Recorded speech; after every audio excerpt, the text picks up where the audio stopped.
Começando a gravação.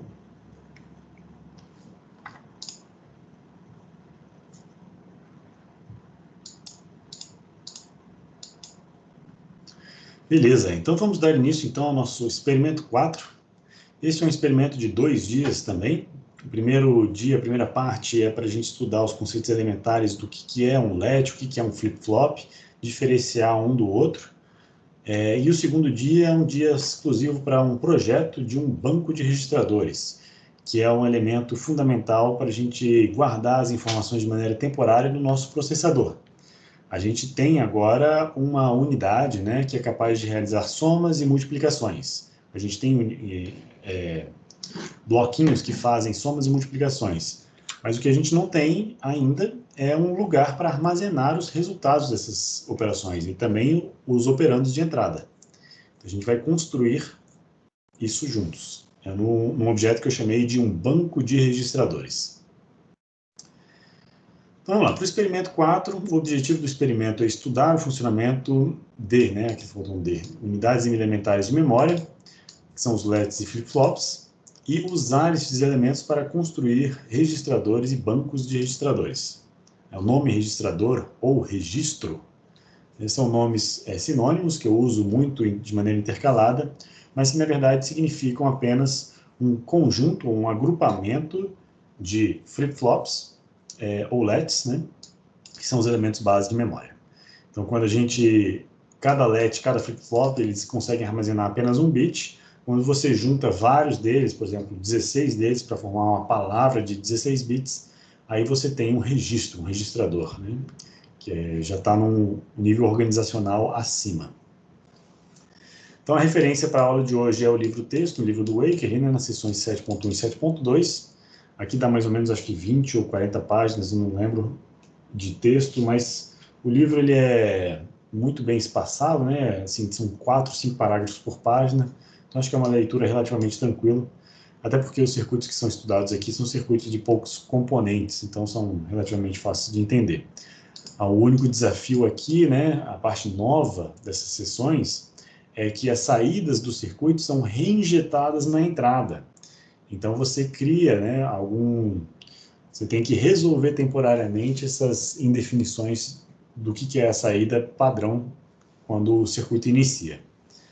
Mas é uma coisa que o Waker explica muito bem. E aí, para as manipulações, eu pedi para vocês em casa se prepararem para o experimento, né? Simulando no Logsim o Let D e o Flip-Flop D. E aí eu coloquei aqui que os dois são o mesmo componente, flip-flop de tipo D, porém alterando-se a propriedade gatilho, né? O Let usa nível alto, enquanto o flip-flop usa flanco de subida. E explica o funcionamento dos dois componentes, explicitando a diferença entre eles. E a diferença entre eles, aqui no Logsim fica fácil, né? Porque é o próprio gatilho de ativação. Enquanto o LED é ativado por nível lógico, o flip-flop usa o flanco. Então, o flip-flop ele consegue restringir muito mais, né, ao momento onde se captura o dado do que o LED, que deixa a porta aberta enquanto a sua entrada, né, de enable for igual a 1. Então, vamos ver esses caras aqui. Eu vou... como eu não pude ver, né, o pré-relatório de vocês, porque eu não criei a entrega, foi falha minha, eu vou fazer aqui rapidinho, abrir o Logsim antes. Pode falar. Alguém abriu o microfone? Se quiser fazer pergunta, gente, fica à vontade, tá? Esse experimento, ele é bem mais leve do que o experimento passado. Na verdade, o experimento passado, ele foi um tanto quanto pesado, né? Foram 2 circuitos bastante complexos, o somador e o multiplicador, em um experimento só. Mas os LEDs e flip-flops aqui são circuitos relativamente simples, que a gente vai estudar em detalhes. Então, a minha esperança é que o experimento 4 seja bem mais leve do que o experimento 3. Então, se vocês tiverem dificuldades com o experimento 3, provavelmente aqui no experimento 4 a gente vai dar uma aliviada até para dar uma descansada, né? Não sei se vocês vão ter prova. Como é que está lá na teoria? Deixa eu perguntar para vocês. Vocês já fizeram prova? Eu vou fazer prova amanhã, na teoria. amanhã, da parte 1, né? Que é circuito, que é lógica booleana, né? Mapa de Carnot, etc. Isso. Beleza. Vou salvar aqui. O experimento 3 foi tudo em VHDL, né? Então...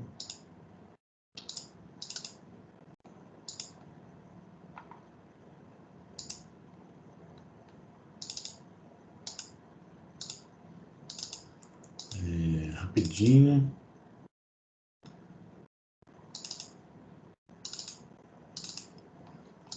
Experimento 4.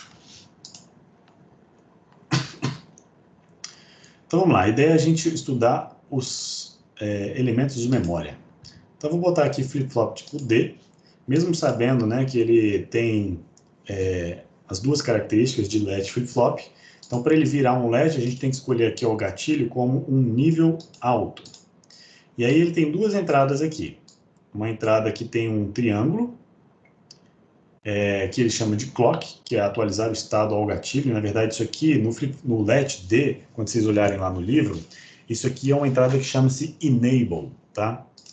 E o enable, então, quando em 1, ele permite você salvar algum dado, e quando em 0, ele não permite você salvar um dado. Então, se eu colocar aqui na entrada qualquer valor, a saída não muda. Mas se eu habilitar, colocar o enable em 1 e quiser salvar o valor 1, ele passa o 1 para a saída. Então, na hora que eu desativo o enable, o 1 ficou guardado lá, tá vendo? A saída continua ainda clarinha, indicando que ela está igual, que ela é igual a 1, né? E aí, tudo que eu fizer na entrada não vai alterar o estado da saída. Se eu quiser guardar o 0, então eu ativo o enable, coloco a entrada em 0 e desativo o enable. E aí, ó, o 0 ficou salvo lá dentro. Então, esse aqui é um elemento básico de memória. O problema é o seguinte, se eu tiver com o gate de enable em 1 e alterar o estado, enquanto eu estiver alterando a entrada, a saída também é alterada. Então, esse é um comportamento bem esquisito, né? É um comportamento que não parece ser muito memória. Aí, para melhorar esse cara aqui, usa-se, então, um flip-flop de tipo D. Ao invés de gatilho em nível, a gente usa uma borda de subida, um flanco do sinal de enable. E o flanco do sinal de enable, então, ele meio que reduz, né, o momento que a gente detecta que a gente vai efetivamente gravar o bit dentro desse registrador, desse flip-flop, desculpa. Então, se eu colocar a minha entrada em 0, eu posso mudar o meu sinal de entrada aqui o quanto eu quiser.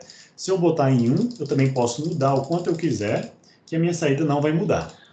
A minha saída só vai mudar na transição do 0 para o 1. Então, se eu quiser guardar o 1 aqui dentro, eu tenho que primeiro preparar a minha entrada em 1 e depois gerar um flanco. Então, quando eu apertar aqui ele transitar de 0 para 1, puf! Aí sim a saída foi para 1. Mas eu ainda assim eu posso alterar a entrada e a saída não muda. Então isso aqui é muito mais fino, né? Um comportamento muito mais elegante, muito mais fino do que o do LED. O LED permite a entrada de dados enquanto o enable for 1. Já o flip-flop não. Ele limita exclusivamente a modificação dos seus bits aqui somente no flanco de subida. Ou seja, na transição do 0 para 1, do gate, do clock. Então a gente chama essas entradas de gatilho, né? Vocês sempre vão ver aqui no Logicsim e nos desenhos de diagramas, uma entrada com um triângulo, né? um flanco aqui, meio que uma entrada angular, indicando que essa entrada ela é especial e que esse circuito ele só reage na batida do clock, no flanco de subida do clock, quando o clock muda de 0 para 1. Então isso que quer dizer essa entrada com um triângulozinho aqui. Vamos ver como é que faz esse circuito aqui. Para fazer um latch, né?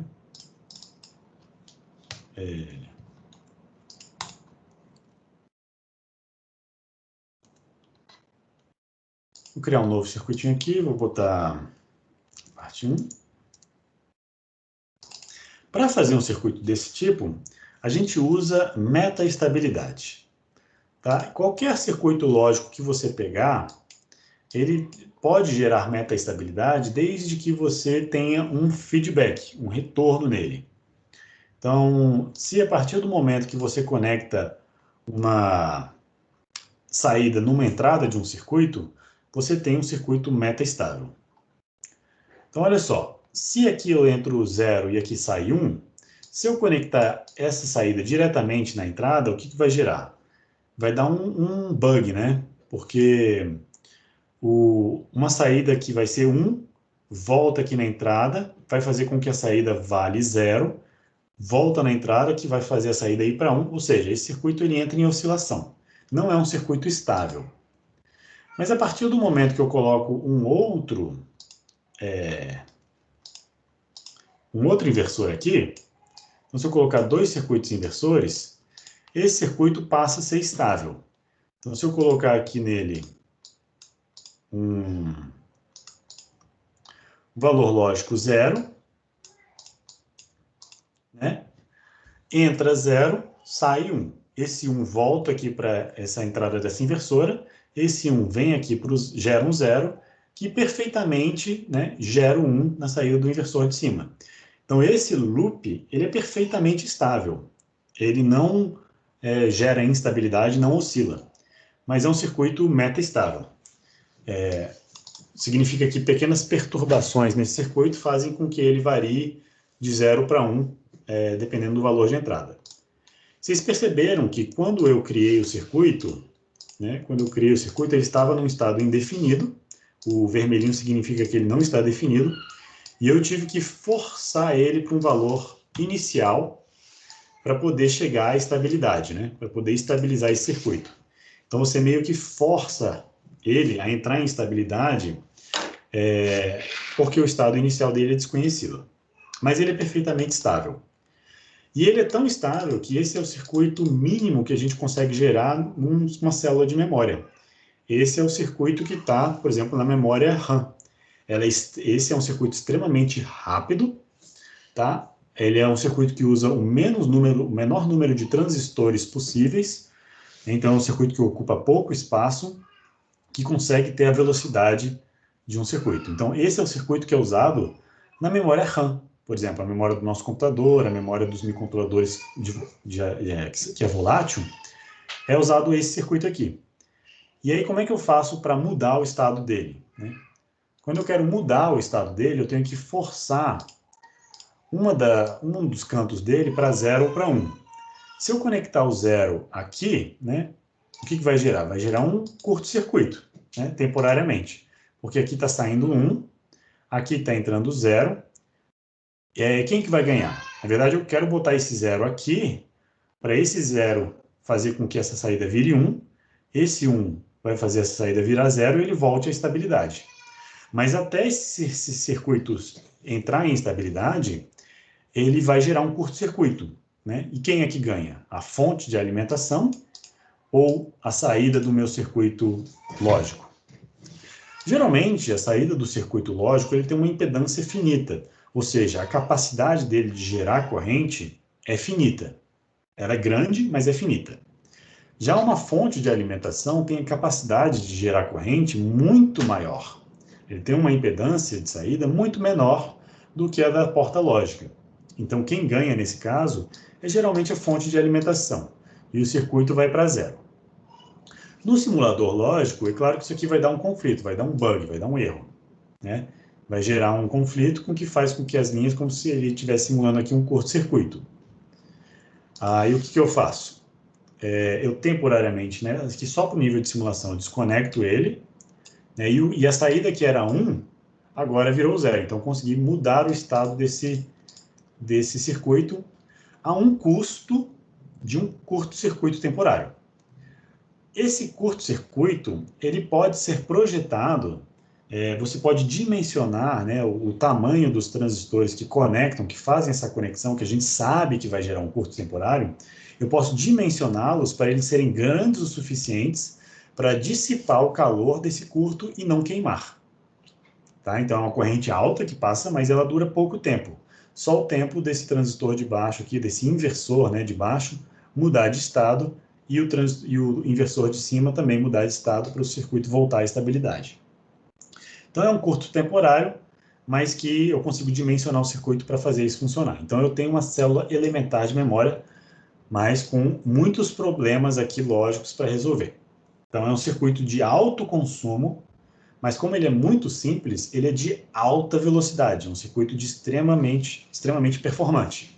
É por isso que ele é usado nas memórias RAMs, né? É o circuito mais rápido que a gente tem no computador hoje.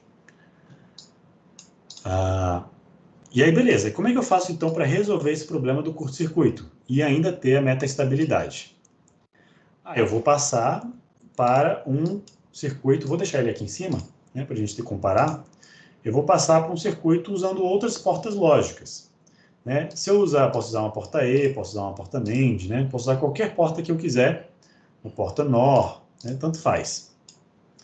Eu vou começar com uma NAND, porque vocês já devem ter visto lá na teoria que a NAND usa menos transistores do que a porta E. Ela é mais simples de implementar, igual a porta NOR, né?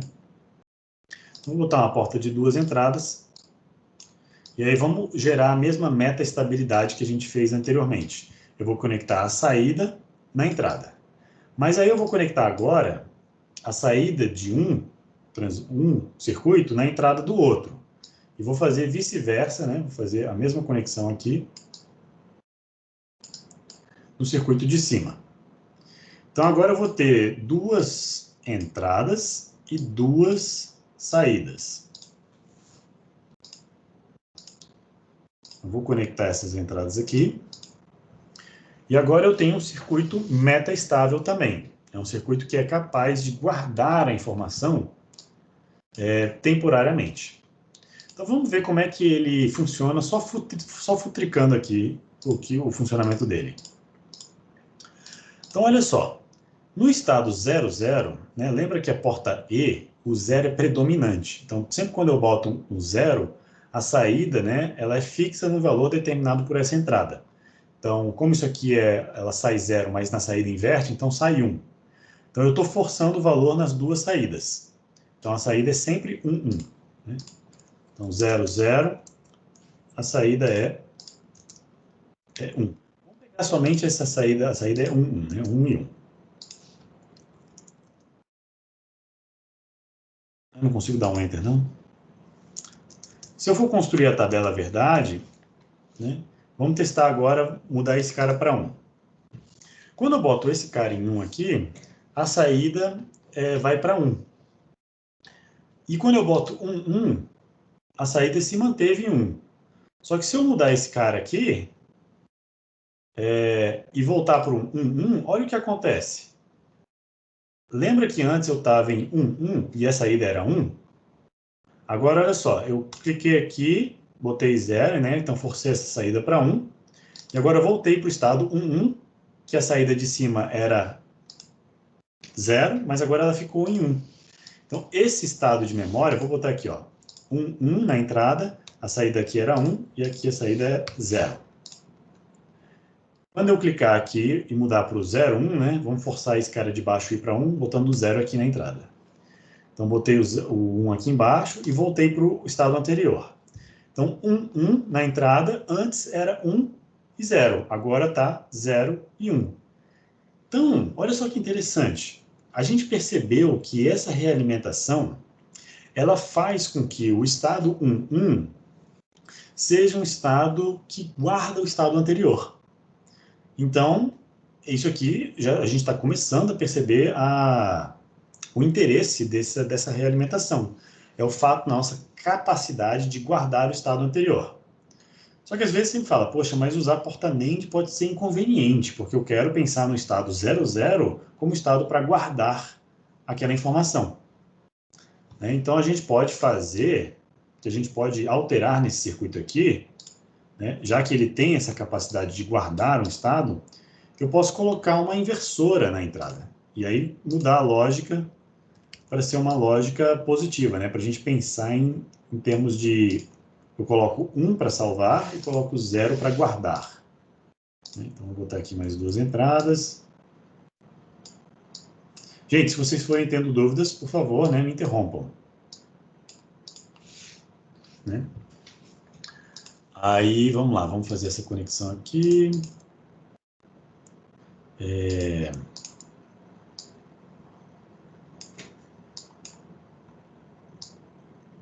Ops, fiz errado.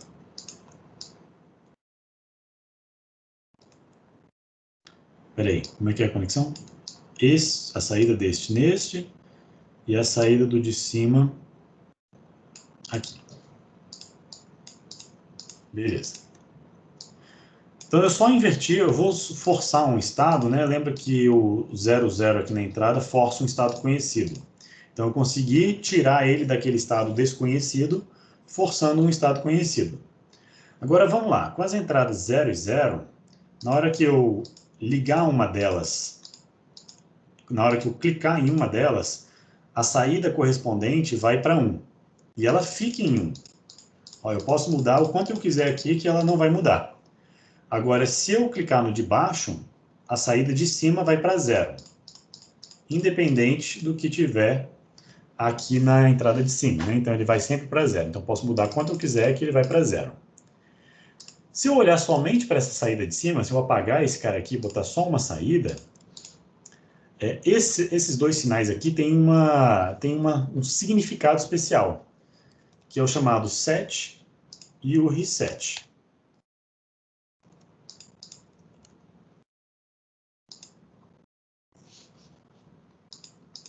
Reset. Bora, teclado. Meu teclado é Bluetooth, ele desconectou aqui. Agora não está querendo reconectar.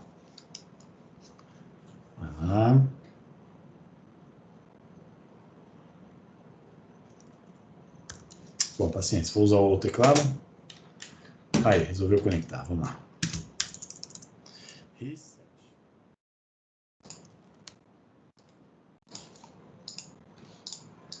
Então, o nome set, reset, set é de levar para 1. Reset é de levar para 0. Então, quando eu cliquei aqui no set, a saída foi para 1. Quando eu cliquei em reset, a saída foi para 0. E o estado 00, né, nesse significado, é o estado de eu mantenho o último valor. Perceba que a saída, dependendo do estado anterior, ela é diferente, né? O 00 não significa que a saída é puramente combinacional. A saída tem memória, ela guarda o estado anterior.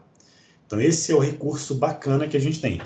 E aí, esse circuito aqui, ele resolve o problema do circuito anterior, que era o curto-circuito temporário, né? Para mudar o estado do circuito. Então, esse circuito já não gera mais aquele curto, e ele ainda assim tem a capacidade de memória.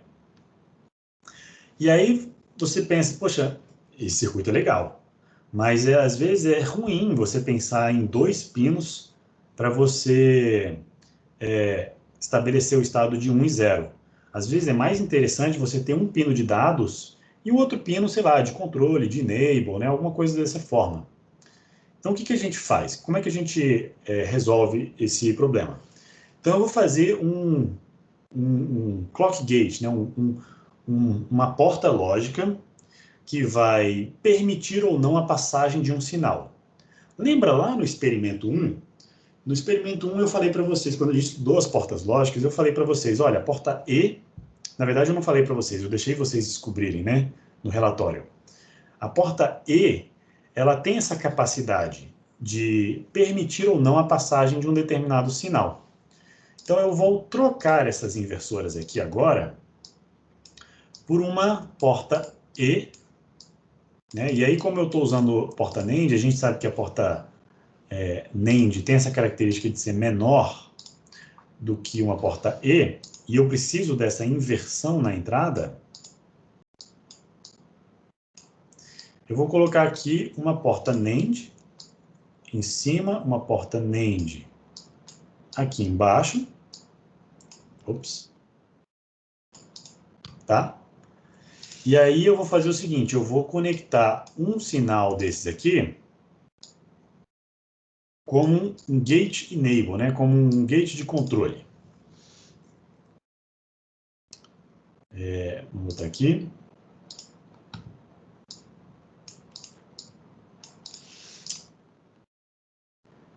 E aí eu vou ter, vamos colocar aqui as minhas outras entradas ainda.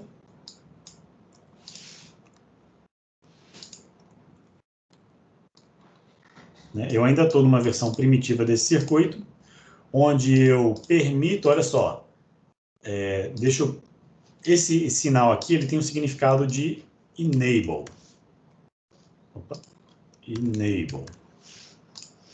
Ele permite ou não a passagem do antigo set, por que eu apaguei, né? Reset.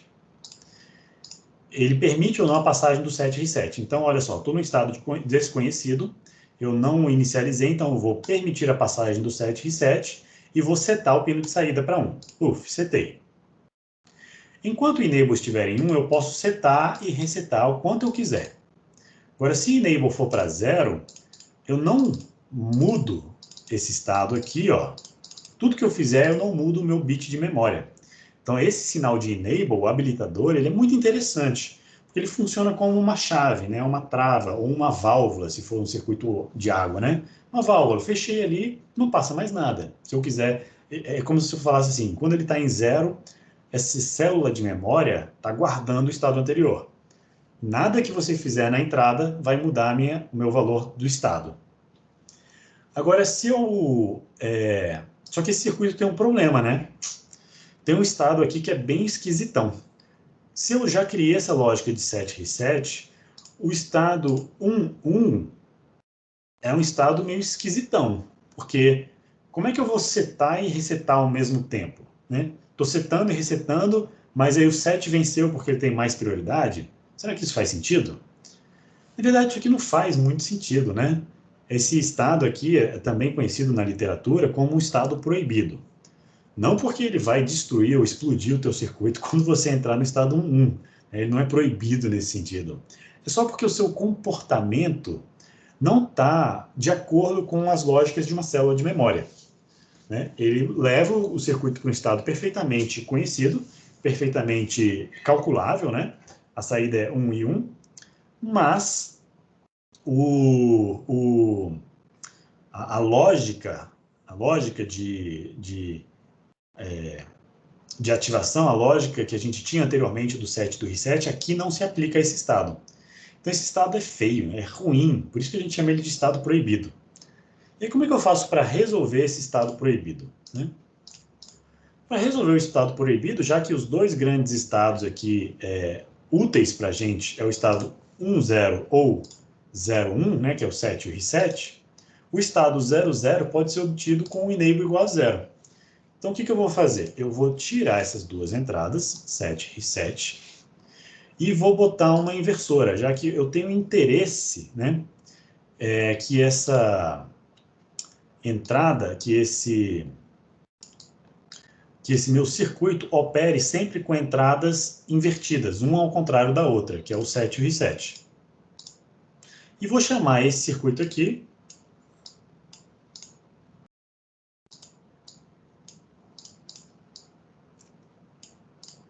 vou chamar esse cara aqui de cima de D.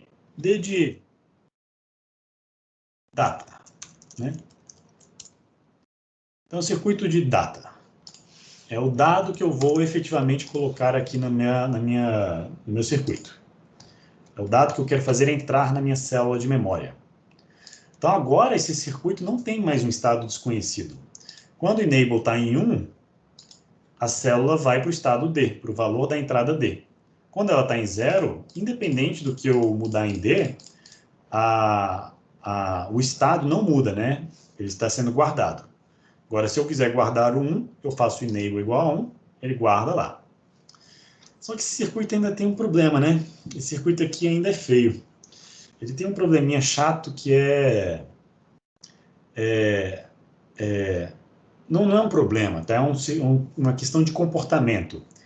Enquanto o enable for 1, se eu mudar o D, a saída muda também.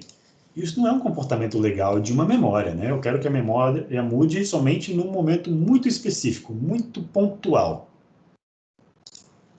E aí, o que eu faço? Tem uma artimanha que a gente usa para impedir esse comportamento aqui, né? Enquanto o enable estiver em 0, está guardando lá o estado anterior. Quero guardar o 0, faço o enable ir para 1, foi para 0, e aí o D não muda mais a saída. Mas se eu quiser limitar esse comportamento apenas ao momento do flanco de subida, o que se faz? Basicamente, a gente replica esse circuito 2 vezes. E aí eu vou, como a saída ela é sempre controlada pelo enable, eu vou fazer um circuito que ele, em uma parte, ele é um let D, que vai funcionar com enable igual a 0. E na outra parte, ele é o mesmo let D, só que ele vai funcionar somente quando enable é igual a 1. Então, eu tenho um mecanismo de transferência de um para o outro. Então, vamos lá, vamos fazer isso aqui, ó. Deixa eu mostrar para vocês como é que fica. E aí a gente discute. Então, vou pegar esse cara e vou replicar ele aqui na frente. Mesmo circuito, mesma coisa.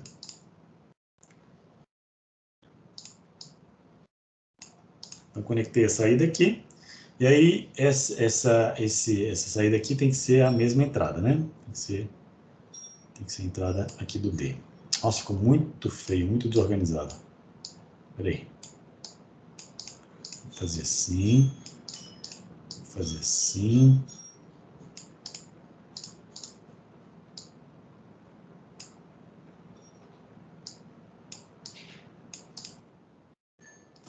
Assim.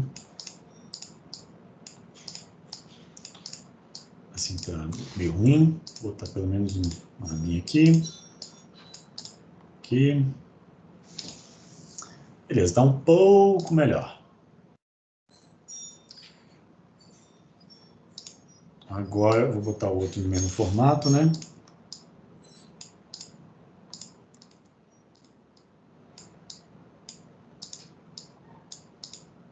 Só para fazer uma organização.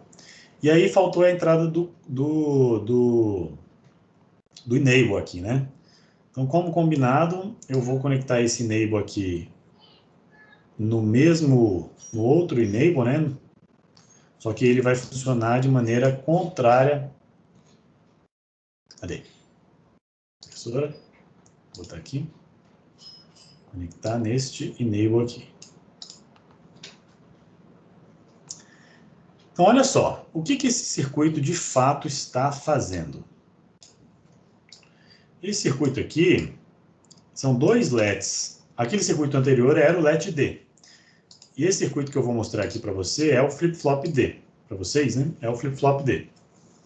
Então, o que ele faz? Ele permite a passagem da célula de memória. Ele tem 2 células de memória aqui dentro. A primeira célula de memória funciona quando enable é igual a 1. E a segunda célula de memória funciona quando enable é igual a 0. Você pode ver que ele está igual a 0 aqui. Quando ele é invertido, ele faz esse cara funcionar. Então, é mais ou menos o seguinte. Eu tenho 2 níveis aqui de memória, como se estivessem em escada. Quando o enable está em 0, apenas o nível de baixo recebe um dado.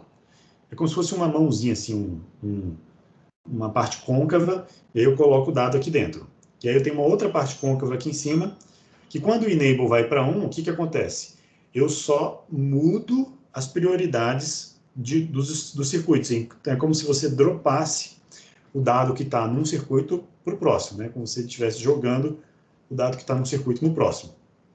Então, vamos ver isso acontecendo dinamicamente aqui. Ó. Vou apagar esse cara aqui, que ele está mais atrapalhando do que ajudando.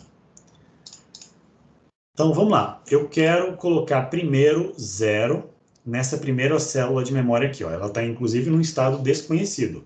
Para colocar nessa primeira célula de memória, eu vou habilitar o enable, pop. Então, ó, essa saída intermediária aqui foi para 0. Né? Eu vou explicitar, vou deixar bem evidente, né, que é isso aqui que eu quero ver. Essa aqui é uma saída intermediária. Então, ó, coloquei o dado na minha primeira entrada, né? O dado tá aqui, é o 0. Aí agora, quando eu mudar o enable, eu vou fazer alternar a prioridade dos dois e o dado vai passar para o circuito de memória do lado. Então, quando o enable for para 0, pof, olha o que aconteceu, que bacana. O 0 que estava aqui foi para o circuito do lado, né, o circuito de saída. Então, isso é um comportamento bem interessante. E agora, esse circuito aqui, ele sempre funciona em dois estágios. Se eu mudar o dado aqui, ó, com enable igual a 1, Se eu mudar o estado dele, quem muda é apenas o estado intermediário. Eu ainda tenho o mesmo problema, né?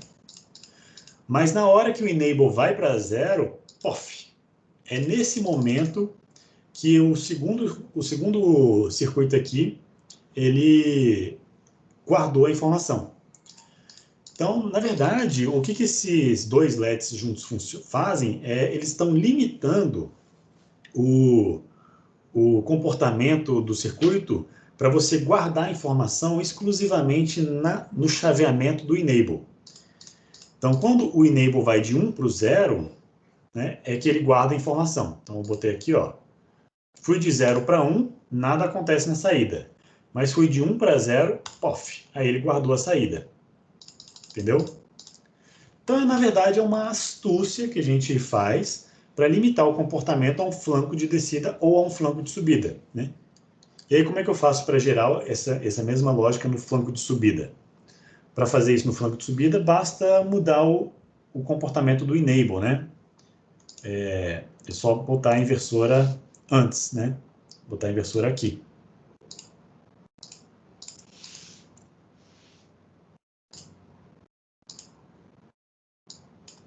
Porque na hora que eu boto a inversora no primeiro circuito, o primeiro circuito ele vai ser habilitado quando o enable é igual a 0. Olha, quando o enable é igual a 0, ele permite a passagem do D. Agora, quando eu tenho flanco de subida do enable, na hora que eu bato o enable, é que ele transmite esse 1 para o segundo circuito de memória. Puf! E aí a saída foi para 1. Enquanto o enable estiver em 1, a minha saída não muda. Bacana, né? Olha lá que legal. Então, a mensagem que eu quero passar para vocês é o seguinte. Para filtrar o flanco aqui em circuitos, basicamente a gente usa uma astúcia de dois LEDs, onde eu tenho um LED que guarda a informação temporária no primeiro estágio, e aí quando eu chaveio o clock, né, o enable, e aí esse enable aqui a gente vai chamar de... vai trocar de nome, né, para em vez de enable, ele vai trocar para clock. E aí a gente vai ter agora um sistema que chaveia automaticamente. E cada flanco dele gera um comportamento. Cada flanco gera a memória salva, né? Cadê? Tem um clock aqui, não tem? Aqui, tem um clock aqui. Para habilitar o clock para funcionar automaticamente, você vem aqui e bota pulso habilitado, Ctrl K. E aí o clock fica batendo automaticamente, tá vendo? 0, 1, 0, 1, não estou fazendo nada. E aí a saída, ó, se eu quiser guardar 1, eu deixo ele para 0 e depois para 1 automaticamente, e a saída vai para 1. Quero guardar um 0, o 0 é salvo apenas no flanco de subida. Ah, não deu para ver? Você aperta Ctrl K novamente para desativar a simulação, e aí você vai alternando o estado do clock manualmente apertando Ctrl T, Ctrl T de tatu. Então, estou apertando Ctrl T aqui e o clock está batendo. Clock em 0.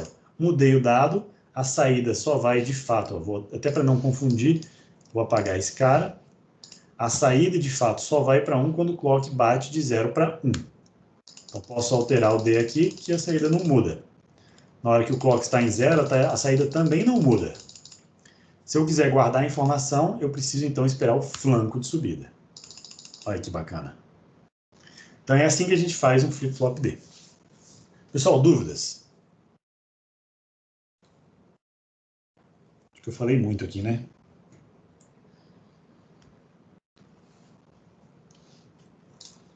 Então, essa é a implementação de um flip-flop de tipo D. Agora vamos seguir o roteiro.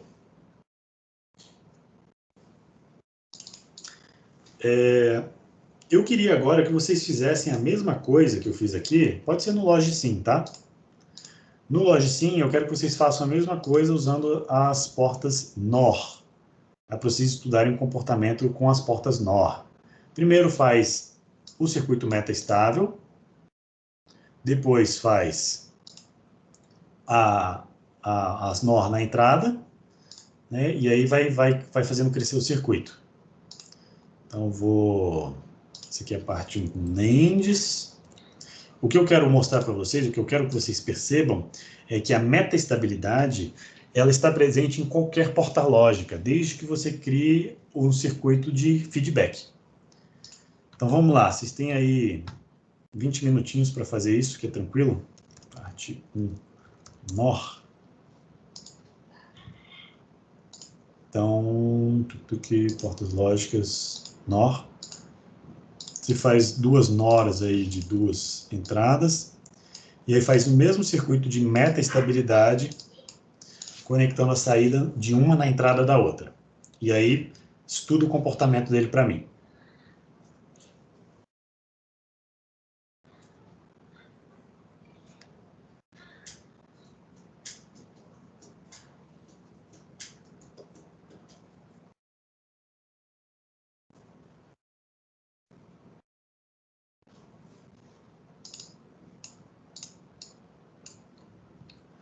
Então, 20 minutinhos, nós vamos até 11h05.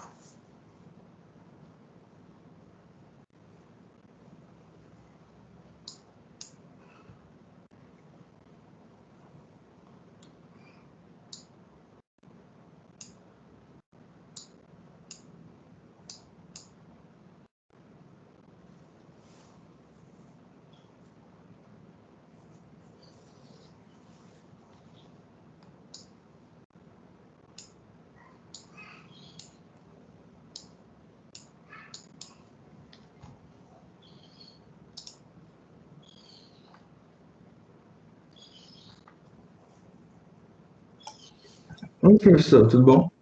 Tudo jóia, Benjamin? Me tira uma dúvida só. Eu não sei se eu entendi direito o flip-flop do D que você fez anteriormente. Quando você Certo. fez só aquela parte lá, sem copiar e colar, quando o enable, né, o clock, quando você ativava ele, aí que você conseguia alterar entre 0 e 1, né? Aí quando você desativa, que ele salva, né? Isso, E exatamente. aí, qual que é a diferença quando você copia e cola e faz outra coisa? Essa parte eu não entendi direito. Tá, essa parte então você entendeu desse circuito aqui. Isso, exatamente. O primeiro, exatamente esse. Você Esse aqui coloca, é... você coloca o enable, né? O clock, né? E Uhum. uma entrada, isso. Esse aqui é o LET-D, né? Você tem um circuito que, se o enable estiver em 1, você consegue salvar o valor. Quando o enable vai para 0, o valor fica no estado anterior. Isso aqui você entendeu perfeito, né? Isso, essa parte eu entendi perfeito. Quando o clock está em 0, aí que ele guarda, né? Aí você pode. Aí ele fica guardado, né? Isso. Opa, fiz besteira aqui. É isso mesmo, certinho. Agora, qual que é a sacada para passar isso aqui para um flip-flop, passar do LED para o flip-flop, né? O que eu fiz aqui? Aí. A sacada é a seguinte. Quando você coloca dois iguaizinhos, dois LEDs iguais a esse, você está com um sistema, deixa eu te mostrar aqui, tentar te explicar visualmente. Vou botar aqui no Notepad.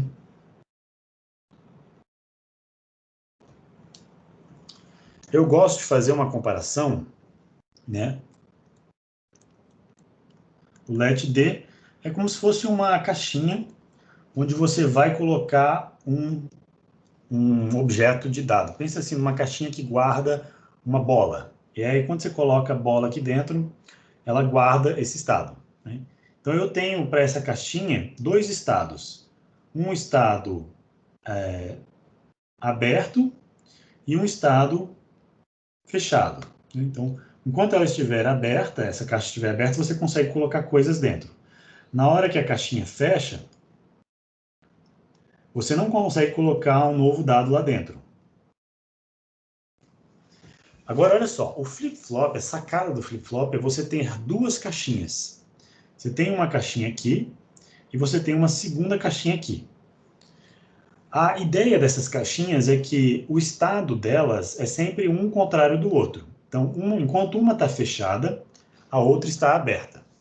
que pode ser representado também pela altura delas aqui nesse meu diagrama. Então, se uma tiver mais baixo, não tem como eu colocar esse dado aqui, essa bolinha aqui dentro dessa caixinha. Mas se a primeira caixinha que tem o dado está mais alta do que a segunda, né? Na hora que você virar ela, esse dado vem para cá. Tá? Então, a ideia do flip-flop é você pegar duas caixinhas que têm estados complementares, e aí, num primeiro momento, você só consegue colocar o dado na primeira caixinha. Você não consegue mudar a segunda caixinha. Já num segundo instante, como a caixinha foi para cima, ela está muito alta e eu não consigo colocar o dado nela. Mas eu consigo colocar essa bolinha, né, essa informação de dado aqui, na caixinha seguinte. Isso aqui funciona. Só que isso aqui só acontece uma vez. Na hora que você levanta, vamos pensar em plataformas, né? Como se fossem plataformas, eu acho que é até mais interessante. Na hora que você levanta essa plataforma que está meio inclinada para cá, essa bola cai para cá, e o momento que ela cai é exatamente o momento que você levanta essa caixinha, né? Na hora que você faz essa transição, puxa uma para cima e a outra para baixo. Então, quando você de fato coloca dois LETs D, que eu tenho um enable e uma entrada D aqui, e uma saída, vamos chamar de saída Q, quando eu coloco dois em sequência,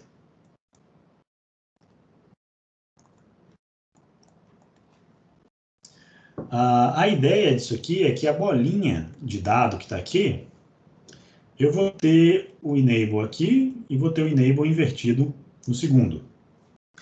A ideia é que a bolinha só pode andar em dois estados. Para ela chegar de fato na saída, ela tem que passar por dois estados, por dois momentos bem definidos. E esses dois estados são quando o enable é igual a 0 e depois o enable vai para 1. Né? Então isso representa os dois estados. O enable é igual a 0, eu vou para a primeira caixinha, e quando o enable é igual a 1, eu vou para a segunda caixinha. Então aqui novamente a primeira caixinha, e aqui eu vou para a segunda caixinha. O fato de salvar o dado na saída é a transição, né, entre o primeiro e o segundo. É esse flanco aqui. Então, antes, enquanto eu tinha toda essa janela aberta para salvar o dado no let D, o flip-flop D, ele permite que você salve o dado apenas no flanco, porque astutamente, né, você tem um sistema de transmissão de um para o outro, onde o primeiro é desabilitado. E aí, quando o primeiro é desabilitado, essa primeira conexão aqui ela para de funcionar e somente a segunda passa a funcionar. Por isso que, apesar de eu ter, né, durante o segundo momento, na verdade, o flip-flop D com flanco de subida, ele é ao contrário. Ele, na verdade, uma inversora aqui, né, e aqui sem inversora. Ele é assim. Então, quando o segundo está habilitado, apesar dele estar habilitado, eu tenho toda essa janela aqui disponível para salvar no segundo elemento, o primeiro está fechado. Né? Esse primeiro aqui está fechado. A portinha dele está fechada. Então, de fato, a transição só acontece mesmo no flanco de subida. E essa é a genialidade do flip-flop D. Eu estou diminuindo a janela com a qual eu consigo salvar o dado dentro dessa unidade de memória. Então, eu diminuí de todo esse tempo aqui para apenas um momento muito pontual no tempo, que é o flanco de subida. Essa é a sacada. Deu para esclarecer? Ajudou? Piorou? Deu. É um pouquinho complexo, assim, mas acho que eu entendi, sim. É. As caixinhas deu uma esclarecida boa, professor. Obrigado. Por nada. E aí, pessoal, alguém tem uma Nora aí funcionando para compartilhar com a gente?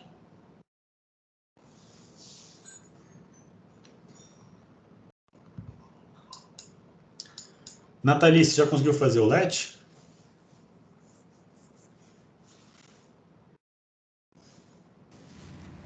Oi, professor. Não consegui fazer não. Com a NOR? O Pedro Henrique conseguiu aí? Professor, eu fiz uma parte que posso compartilhar para você ver. Bota aí na tela, vamos ver. Tranquilo.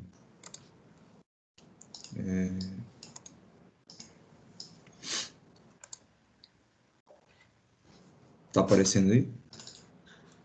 Perfeito. Só que aí quando eu habilitei a simulação, quando eu faço isso aqui, deu esse erro, eu não entendi por quê. Oscilação. Oscilação aparente. Aí ele para de É funcionar lá. porque... É porque você passou do estado proibido direto para o estado coisado. É porque, olha só, usando a porta NOR, a sacada é a seguinte. Você tem a lógica ao contrário. Então, o enable, quando ele está em 0, é que ele habilita de fato. Então, para ele estar fechado, ele está em 1. Então, bota o set e o reset um ao contrário do outro, que é o estado funcional, né? Agora, com o enable em 0, ele está permitindo a passagem do set e reset. Quando você bota enable igual a 1, bota enable igual a 1. Ele não permite a passagem, eu acho que mais do set e reset. Deixa eu ver, bota o reset em 1. Isso. Esse é o estado que não muda, né? Agora faz o set ir para 0.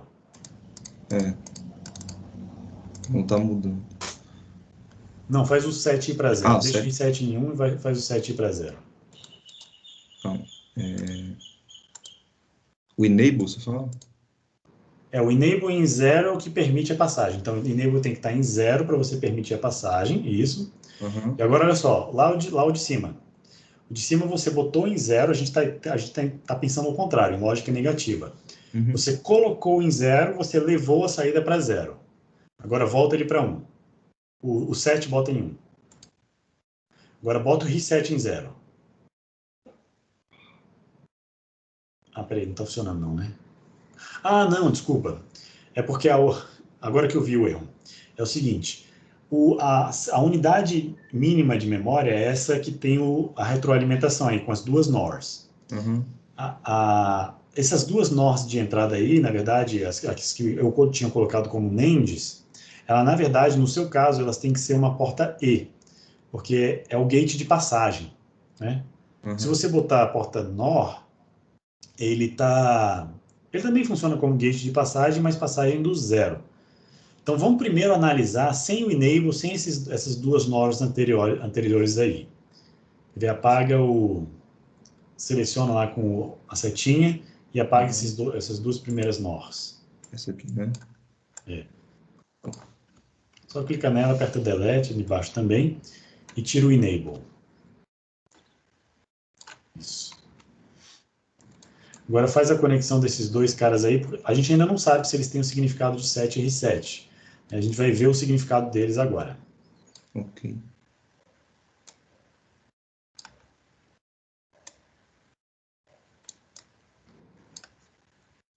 Isso.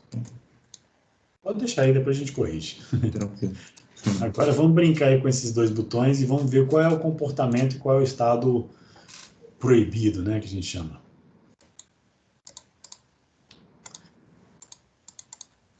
Beleza. Parece que esse... Parece que quando está desligado, o estado não muda, né? Esse de baixo. Isso. Mas quando ele está habilitado, ele muda, só que parece que é o contrário da entrada, né?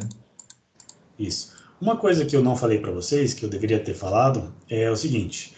Todos os estados válidos aqui do meu latch e do flip-flop fazem com que as duas saídas sejam um contrário da outra. Se as duas saídas estão no mesmo valor, isso condiciona, né, isso caracteriza o estado chamado estado proibido. No caso das NORs, como uma porta OU, o que é predominante na porta OU é o 1, lógico, na hora que você bota 1 e 1, ela gera esse estado proibido, né, onde as duas saídas são iguais. Então, o 1 e 1 é o estado proibido. Se você botar 0 e 0, como você já percebeu, é o estado que guarda o sinal anterior. Então, eu estou guardando aí, por exemplo, o de cima em 1 e o de baixo em 0. Uhum. Na hora que você aperta uma vez no botão de cima e volta para zero agora. O estado mudou. O estado era 1, 0, virou agora 0, 1. Então, o significado do set e reset mudou na porta NOR. Na verdade, o de cima é o reset e o de baixo é o set. Ah, tá. Entendi. Então, essa dualidade acontece com as portas NOR. Agora, vamos para o de baixo. Se o de baixo, o de baixo tem o significado de set, se você apertar uma vez nele, ele vai levar a saída de cima para 1, né? E a de baixo para 0. E se ele voltar para o estado 0, 0, ele guarda esse estado. Entendi. E o estado 1, 1, que é o estado proibido aí. Ah, tá. Legal. Agora, com base nisso, para você tentar corrigir essa coisa do estado proibido, você primeiro tem que botar um gate de enable, né? Então, você tem que botar uma porta E. No meu caso, a porta NAND aqui foi boa, porque essa lógica de set e reset, ela é invertida na porta NAND. E aí eu aproveitei e botei uma porta E com uma inversora para botar lógica positiva, né?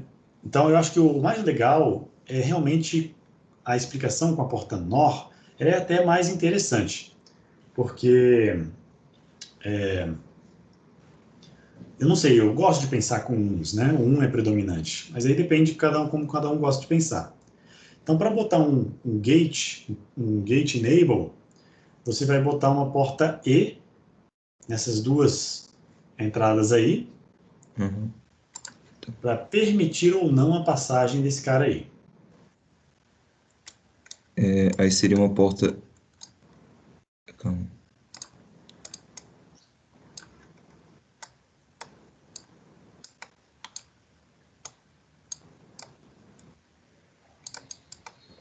Tá difícil. Pode clicar e apertar Delete, que ele apaga esses segmentos de linha. Eu acho a maneira mais fácil de fazer. Faz uma porta aí de 2 entradas. E isso, conecta um aí embaixo. Isso, qualquer canto. E esse segunda entrada é o Enable. Você vai fazer igual no de baixo.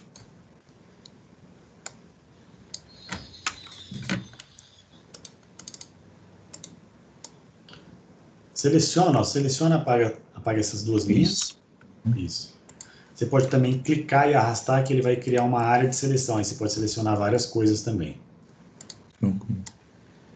Aí, Botar de 2. perfeito. Aí seria essa entrada aqui, né? Uhum. Bota a saída e agora conecta isso. Agora conecta o Enable. Bota um terceiro pino aí de Enable. Isso. Maravilha. Deixa eu. Maravilha, perfeito.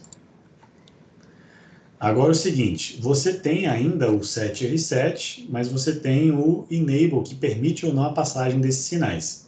É o mesmo circuito de antes, você vai perceber que a porta E, enquanto ela for 0 no Enable, nem o set nem o reset vão passar.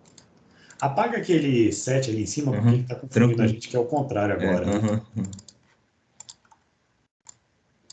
Isso. O de baixo é o set, né? Isso. Esse aqui é o Enable mesmo. Esse é o Enable, Esse aqui é o. Esse é o reset.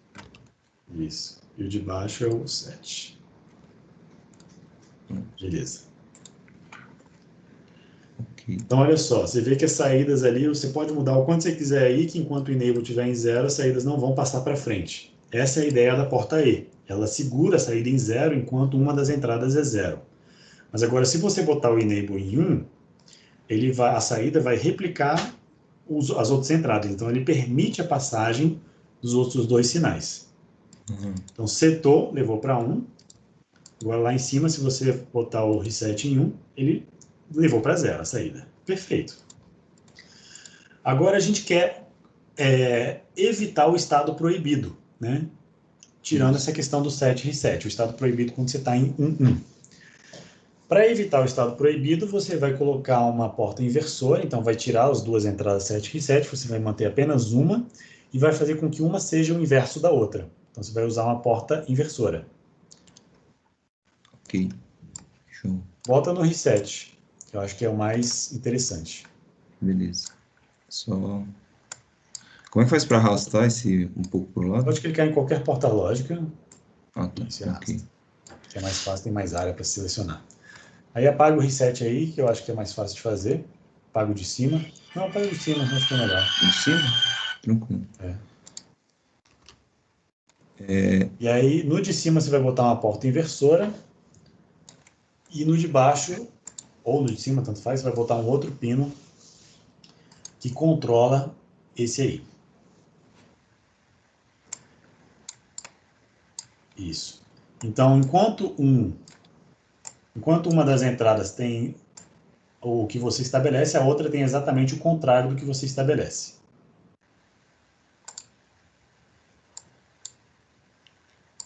Isso, perfeito. Tá ótimo. Vou deixar assim. Ok. Agora esse teu circuito, ele tem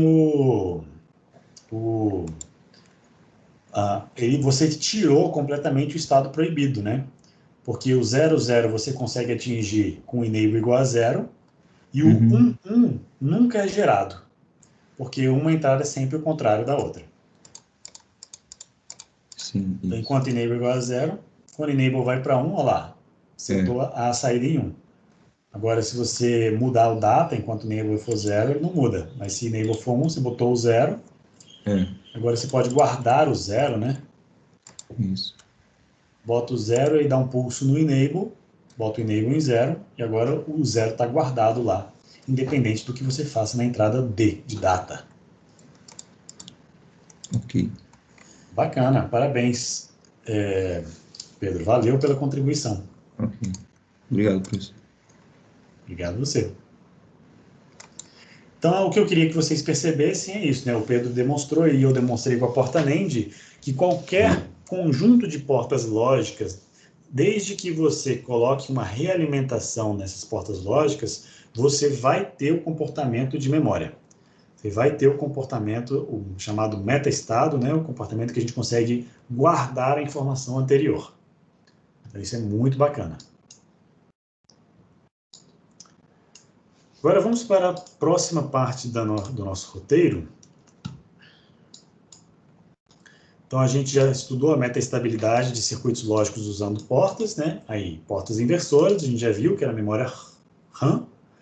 A porta NAND NOR, que forma o latch e o flip-flop. Qualquer uma delas gera latch gera flip-flop. Pode ser qualquer uma das duas. A preferência de usar as portas NANDs é porque quando eu uso uma lógica metaestável na NOR, eu tenho que usar uma E, né? Como o Pedro resolveu lá. E o E, ela usa 2 transistores a mais do que uma porta NAND. Então, é mais interessante fazer esse circuito com portas NANDs, que ele é mais barato, ele usa menos transistores no final das contas. A gente colocou uma inversora para evitar o estado proibido e a gente acrescentou um sinal de enable com portas E para impedir, né, para garantir o estado 00. Então, essas duas modificações fazem com que a gente transforme um circuito, um latch set reset, num latch D. E aí a gente botou 2 LEDs em sequência para formar o flip-flop, então diminuindo a janela temporal, né, a janela que a gente tem para salvar o dado dentro da memória. E aí a próxima parte é a parte de Verilog. Então agora a gente passa para o Verilog e a gente vai ver como é que faz um registrador. Então a ideia aqui é escrever o código de um latch D, depois escrever o código de um flip-flop D, e aí a gente vai juntar 16 flip-flops para formar um registrador, e na aula que vem a gente vai fazer juntar 16 registradores para formar um banco de registradores. Então, isso aqui é um circuito mais complexo que eu vou descrever e explicar para vocês somente na próxima aula. Então, por enquanto, vamos brincar aqui com o latch e o flip-flop em Verilog. Eu vou mostrar como é que faz, né? E aí eu quero que vocês... vou mostrar como é que faz um, vocês fazem o outro.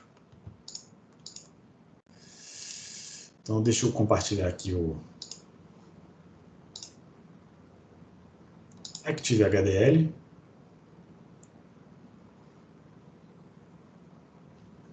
Então, estou aqui no ActiveHDL, eu vou criar um novo System Verilog, um arquivo, né? New file. File, new, System Verilog source. Eu vou salvar ele como registrador.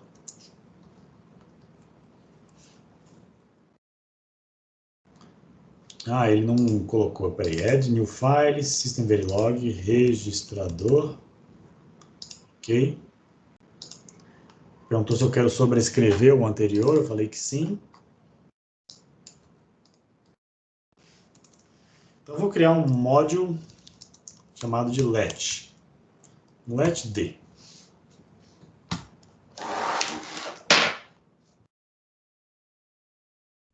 O let_d é um let que tem entradas. A gente viu lá, a gente colocou o quê? Input D e enable. Vou colocar o enable antes, enable e D. E vai ter uma saída, chama Q, que é o estado do let. E aí dentro desse let, eu vou colocar um bloco, porque eu não consigo fazer essa lógica. Eu posso até fazer a lógica conectando portas lógicas. Mas aqui eu vou fazer uma descrição um pouco maior, uma descrição que eu chamo de comportamental, ao invés de ser uma descrição de circuitos. A gente chama de uma descrição RTL, né? Nível de registros, nível de transistores, nível de portas lógicas. Não, eu vou fazer uma descrição mais alto nível usando um bloco always. E aí eu preciso de uma lista de sensibilidade, né? Always at. O que vai mudar para eu alterar o estado desse flip-flop? Então vai ser o enable e o D. Quando qualquer uma das entradas mudar, eu vou fazer com que o Q receba o valor anterior, o valor de D, né?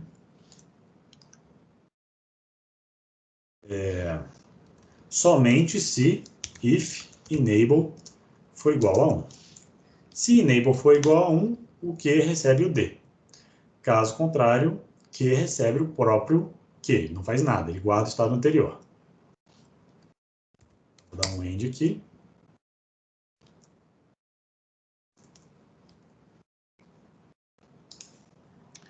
Então, olha só, eu precisei colocar o enable e o D como entradas aqui do meu let, para que o valor do Q seja atualizado sempre quando o enable mudar de estado ou sempre quando o D mudar de estado. Então, isso aqui é uma lógica que gera um let, tá? Sempre seguindo essa lista de sensibilidade. Então, quando qualquer um desses valores mudar, eu vou ter uma atualização aqui. Então, vamos salvar e vamos gerar um test bench para ele. Alguma dúvida aqui, gente? Por que eu não coloquei o else do if, né? Poderia ter colocado aqui um else, que recebe Q. Isso aqui pode fazer?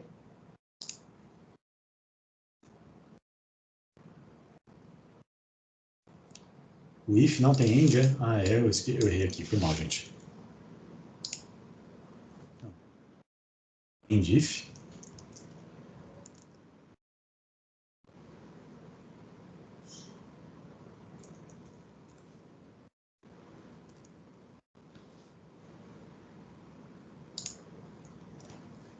Peraí, como é que era a sintaxe aqui?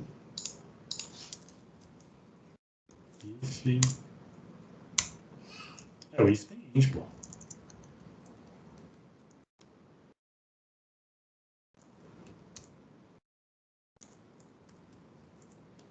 O que está errado aqui? Agora está faltando um outro end, né? O end do always.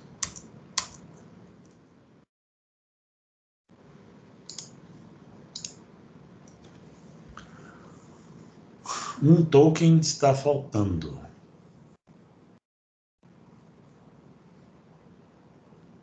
Será que é do módulo?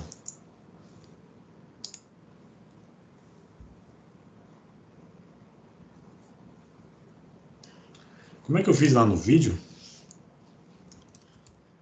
Verilog if. Deixa eu pegar aqui um exemplo rapidinho.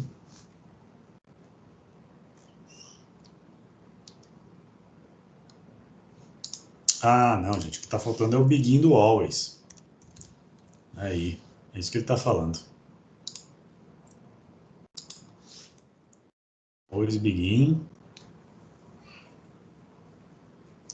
O if else não tem end. Até onde eu sei, não tem end, não.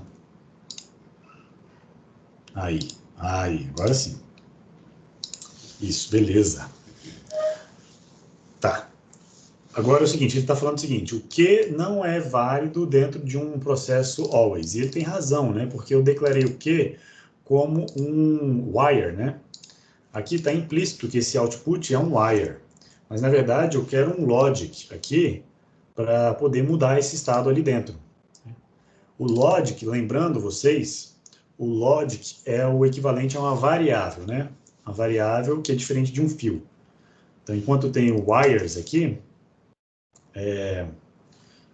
eu tenho um wire, eu não posso atribuir valores a um wire, mas eu posso atribuir valores a um logic.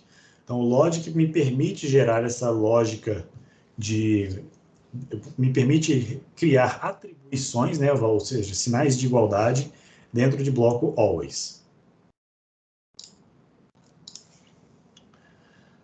Uma descrição mais completa, porque o logic ele está dizendo que é um tipo de dado lógico, 0, 1, undefined e alta impedância, mas o correto é porque isso aqui não funciona para todos, né?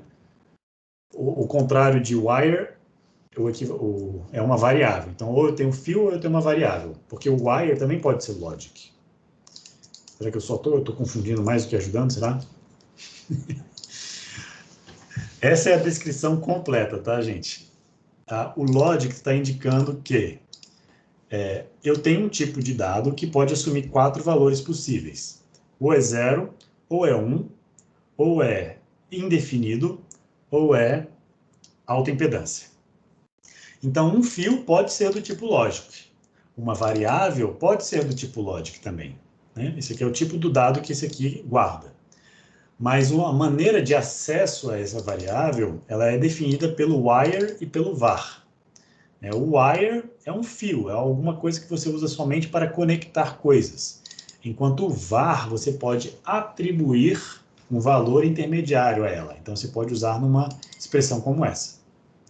Então, essa aqui seria a declaração completa, mas assim, está subentendido que um wire é um logic e está subentendido já implicitamente que um input é um wire.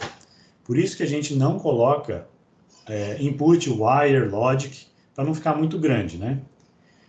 E está subentendido que quando a gente coloca logic em contraponto ao wire, a gente quer uma variável. Então, eu costumo usar dessa forma aqui, que é a maneira implícita, mas a maneira completa, se vocês quiserem escrever o código completinho, é assim. Usuários do iVerilog, né, o Icarus Verilog, a palavra-chave var, ela não está definida. Ela usa uma versão antiga que era a palavra reg. Só que reg é misleading, né? Ela te confunde. Porque quando você escreve reg, parece que você está se referindo a um registrador, enquanto não é. A gente está se referindo a um tipo de dado que que a gente pode atribuir um valor a ela. Por isso que o nome var foi criado no System Verilog 2017 para frente, para tentar quebrar essa definição ambígua do reg. Então, essa seria a declaração completa. Eu vou deixar assim completo só para a gente guiar o nosso código. Tá? Então, tá. Vamos lá, então.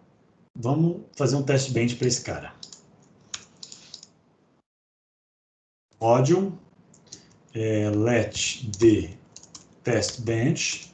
Por definição, não tem entrada e saída. Eu vou instanciar o meu let d, então vou chamar aqui let d, é a minha instância under test, unit under test, e vou conectar enable d e o q de maneira sequencial, né? E vou criar esses caras. Eu preciso de 2 wires. Vou criar tudo como logic, tá? Porque eu vou precisar variar eles no meu test bench.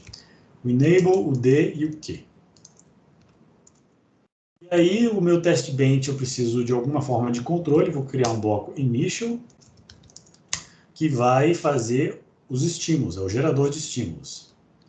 Então, eu vou primeiro começar com enable igual a 0, o D igual a 0, e vamos ver o que ia sair em Q. Depois eu espero 10, faço enable igual a 0 e vou variar o D, D igual a 1. Eu espero mais 10.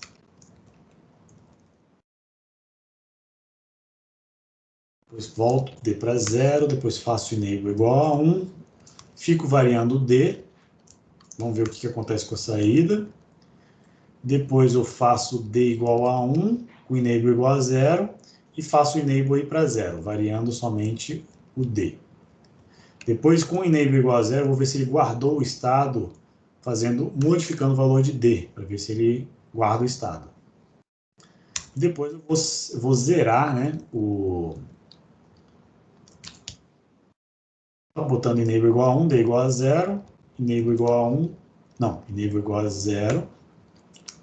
E aí eu faço variar o D um pouquinho para a gente ver esse comportamento.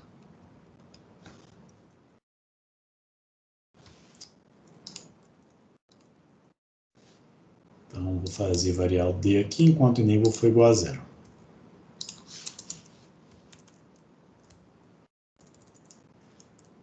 Então, uma bancada de teste até relativamente complexa. Vou fazer um bloco initial de monitor. Uma monitor aqui chamada padrão. Vou colocar o tempo, dar um espaço, vou botar o enable. Vou dar um espaço também, vou botar o D. Vou botar um espaço, vou botar o Q. E pronto. End module.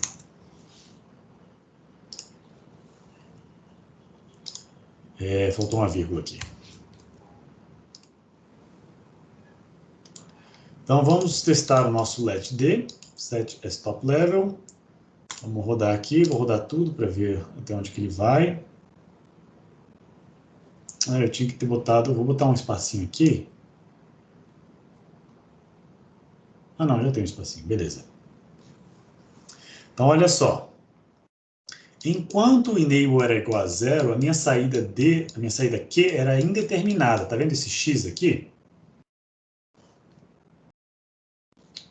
Deixa eu levantar aqui um pouquinho, fica maior. Ó, a minha saída era indeterminada enquanto o enable é igual a 0. Quando o enable foi para 1, aí a minha saída foi determinada pelo valor de D, e ela imita o D, né? Então, o último valor de enable que eu setei foi quando o D é igual a 1, e aí a saída ficou em 1. Aí eu botei o enable em 0, mesmo variando o valor de D, o enable, a saída Q ficou em 1. Aí depois eu quis guardar o 0, então botei a entrada em 0 e enable em 1, a saída ficou em 0 e foi mantida em 0, mesmo variando o valor de D, da entrada D. Então, parece que o funcionamento está bacana. E agora, vamos fazer o flip-flop. Pergunto para vocês, postem aí no chat se vocês souberem a resposta. O que eu preciso modificar, né? Porque o comportamento do flip-flop é exatamente o mesmo, né? O comportamento do flip-flop é a mesma coisa desse cara aqui. Só que o que eu tenho que modificar aqui para transformar esse enable num clock? Vamos lá, sugestões aí pelo só chat. pode ser no flanco de subida? Exatamente, mas esse é o princípio, né? Mas como é que eu escrevo em System Verilog? Que só pode ser no flanco de subida. Lembra lá da aula de Verilog no vídeo? É alguma coisa aqui na lista de sensibilidade. Tentem fazer aí um pouquinho, reassistam lá o segundo vídeo, tem lá a dica. E vou dar aí 15 minutinhos para vocês fazerem e aí eu mostro o resultado aqui depois. Flip-flop D. Em vez do enable é o clock, vou botar CLK, entrada D e saída Q.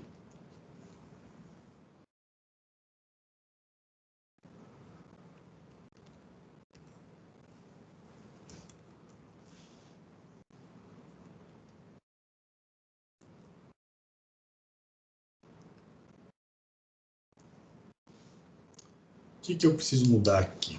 Professor, é aquele POSED, reset lá? Perfeito, é isso aí. Então, POSED é um filtro nas listas de sensibilidade que vai filtrar apenas o flanco de subida do clock. Quando eu tenho um POSED do clock, sempre quando eu tenho um flanco de subida do clock, eu vou fazer com que a saída Q receba o valor de D. A descrição do flip-flop é até mais simples, né? É até mais elegante do que a descrição do latch.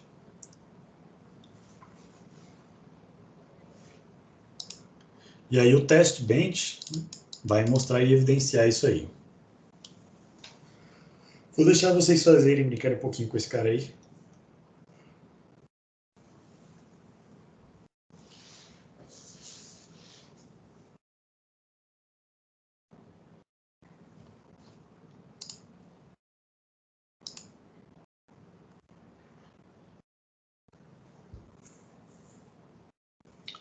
É exatamente isso, é o pós-edge.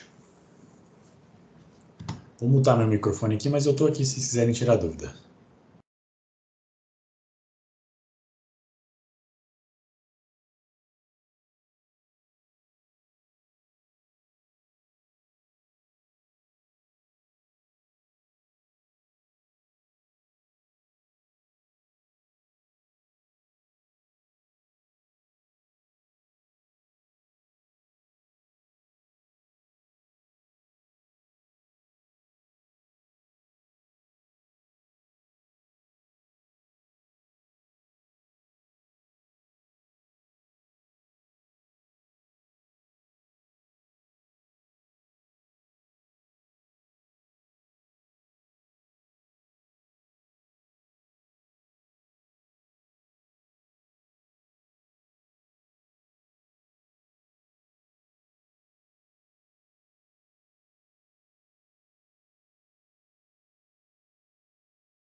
E aí, pessoal, alguém conseguiu fazer o teste bench? Quer mostrar?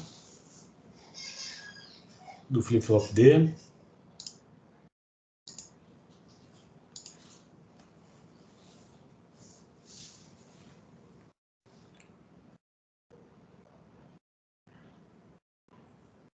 Você conseguiu resolver aí, Benjamin?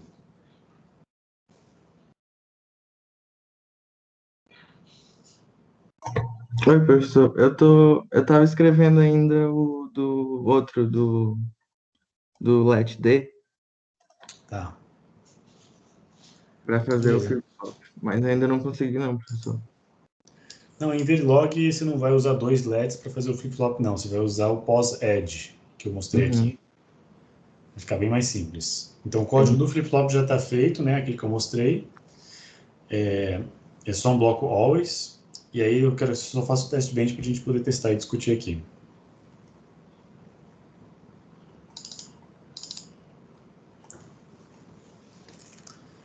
Beleza, quando alguém tiver um resultado, só me avisar que a gente começa a discutir.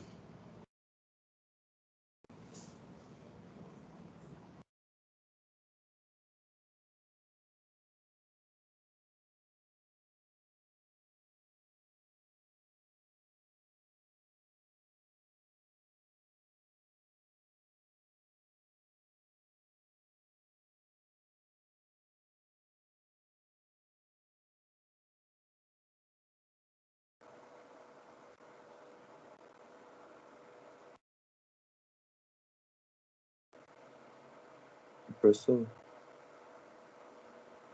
você... Oi, Vitor, pode falar. Ah, tá. Pensei que você tava falando com a gente.